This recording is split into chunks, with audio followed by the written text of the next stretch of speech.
સ્વાગત છે તમારું મારી યુટ્યુબ ચેનલ વિસુની રસોઈમાં। આજે આપણે કાઠિયાવાડી સ્ટાઈલથી ગુવાર બટેકાનું શાક બનાવીશું। એટલું ટેસ્ટી બને છે આ શાક, તો ચાલો જોઈ લઈએ। ગુવાર બટેકાનું શાક બનાવવા માટે મેં અહીંયા 250 ગ્રામ જેટલી ગુવાર લીધી છે। તેને આપણે બંને સાઈડની ડાળીનો ભાગ કાપી લઈશું અને આ રીતે એક ગુવારના 2 ટુકડા કરી આપણે સમારી લઈશું। સાથે મેં અહીંયા એક બટેકો પણ સમારી લીધો છે। હવે આપણે કાઠિયાવાડી શાક બનાવતા હોય એટલે આપણે ચટણી બનાવીશું। તો મેં અહીંયા 10 થી 15 નંગ જેટલી લસણની કળી, આદુનો ટુકડો અને 1 ચમચી લાલ મરચું પાવડર એડ કરી તેને આપણે ખાણા દસ્તાની મદદથી ખાંડી લઈશું અને સરસ મજાની આપણે કાઠિયાવાડી ચટણી બનાવી લઈશું। તો ચટણી આપણી તૈયાર છે। હવે આપણે શાક માટે વઘાર કરીશું। તો આપણે કુકરમાં જ બનાવીશું એટલે આપણે કુકરમાં 4 ચમચી જેટલું તેલ ગરમ કરીશું। તેલ સરસ એવું ગરમ થાય એટલે 1 ચમચી આપણે રાઈ એડ કરી દઈશું। રાઈને આપણે સરસ એવી ફૂટવા દેવાની છે। તો ગુવાર બનાવતા હોય એટલે 1 ચમચી અજમો એડ કરીશું। અજમાથી ખૂબ જ એવો ગુવારનો ટેસ્ટ આવતો હોય છે।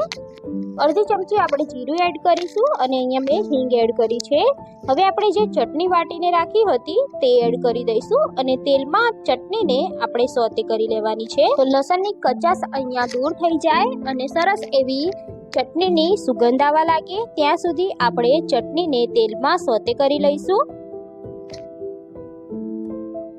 અહીંયા તમે જોઈ શકો છો ચટણી આપણી સરસ સોતે થઈ ગઈ છે। હવે આપણે જે ગુવાર અને બટેકા સમારીને રાખ્યા છે તે મેં 2 પાણીથી ધોઈ પણ લીધા છે। તો તેને આપણે એડ કરી દેવાના છે।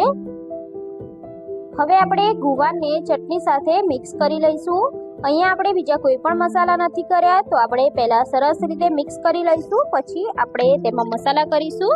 તો ઘણા લોકોને ગુવાર અલગ થઈ જતો હોય છે અને ચટણી અલગ થઈ જતી હોય છે। તો તમે આ રીતે મિક્સ કરી થોડીક વાર તેને થવા દેશો તો તમારો ગુવાર અને બટેકા સરખી રીતે મસાલા સાથે મિક્સ થઈ જશે।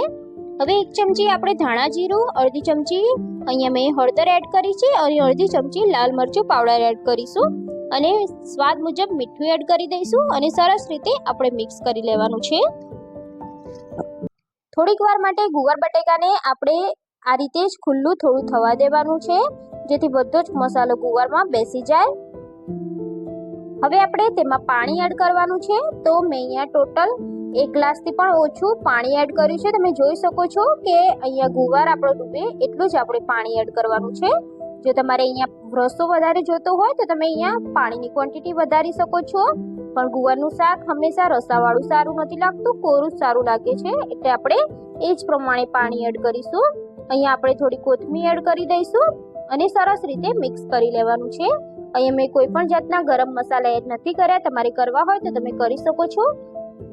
કુકરનું ઢાંકણું બંધ કરી આપણે ગુવાર બટેકાની 4 વિસલ કરી લેવાની છે। પછી પ્રેશર ખતમ થાય અને ઠંડુ થાય કુકર પછી જ આપણે ચેક કરીશું।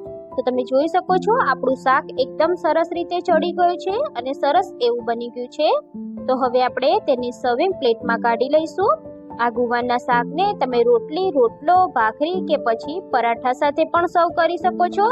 ક્યારેક ઘરમાં મહેમાન આવે ત્યારે ફટાફટ આ રીતે ગુવારનું શાક જલ્દીથી બનાવી લો। અને તમને મારી રેસીપી કેવી લાગી એ મને કમેન્ટ કરી જણાવજો અને તમે કેવી રીતે ગુવારનું શાક બનાવો છો એ પણ મને કમેન્ટ કરી જણાવજો। તમને રેસીપી ગમી હોય તો મારા વિડીયોને તમારા ફેમિલી ફ્રેન્ડ સાથે શેર કરી દો। મારી ચેનલ પર નવા હોય તો ચેનલને સબસ્ક્રાઇબ ના કરી હોય તો સૌથી પહેલા ચેનલને સબસ્ક્રાઇબ કરી લો। બાજુમાં આપેલા બેલ આઇકોન પર ક્લિક કરી લેજો જેથી નવી રેસીપીના નોટિફિકેશન સૌથી પહેલા તમને મળી જાય। ફરી મળીશું ફ્રેન્ડ્સ આપણે નવી રેસીપી સાથે।